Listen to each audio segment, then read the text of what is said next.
Hello and welcome to the history of Star Wars. Today's episode, the T-65B X-Wing Starfighter. The T-65B X-Wing Starfighter, also known as the T-65 X-Wing Starfighter, was a single-seat craft manufactured by Incom Corporation and used most famously by the Alliance to restore the Republic during the Galactic Civil War. Renowned for its speed and maneuverability in battle, it became the backbone of the Rebel Alliance Starfighter Corps, being both harder hitting and tougher under fire than its main adversary, the mass-produced TIE-LN Starfighter. The T-65B X-Wing Starfighters were manufactured by Incom Corporation. They had two pairs of wing-like strike foils, or S-foils, mounted at the rear of their craft on opposing sides. Normally, the foils on each side locked in place, flush against each other. During combat, however, the foils were folded out.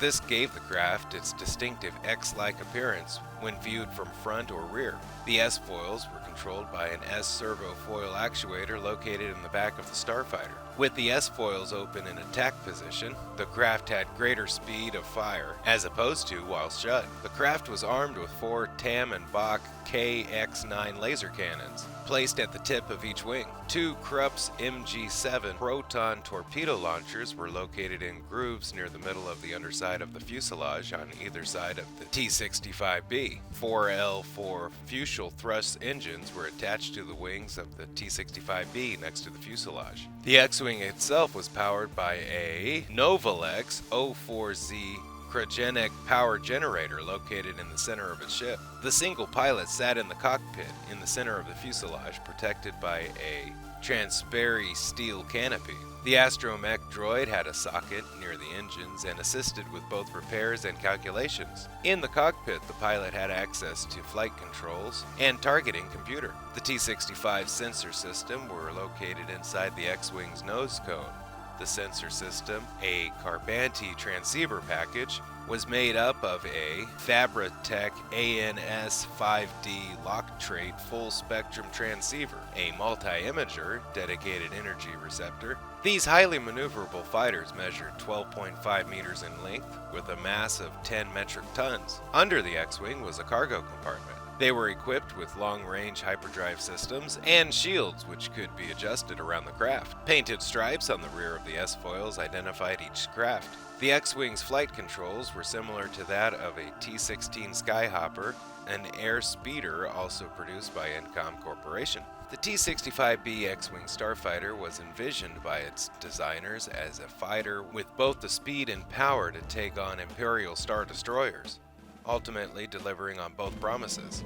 The Rebel Alliance used the X-Wing exclusively during the Galactic Civil War against the Galactic Empire. Whilst X-Wing starfighters were initially in general use, they eventually became solely affiliated with the Rebellion. Constantly hiding from Imperial detection, the Rebellion cleverly resorted to building its T-65Bs in hidden dry docks and hangars, far from the prying eyes of the Imperial spies. A squadron was kept at their hidden fortress on Yavin 4 during the Battle of Yavin. Luke Skywalker was assigned to an X-Wing for the battle, the goal of which was to destroy the Empire's approaching Death Star.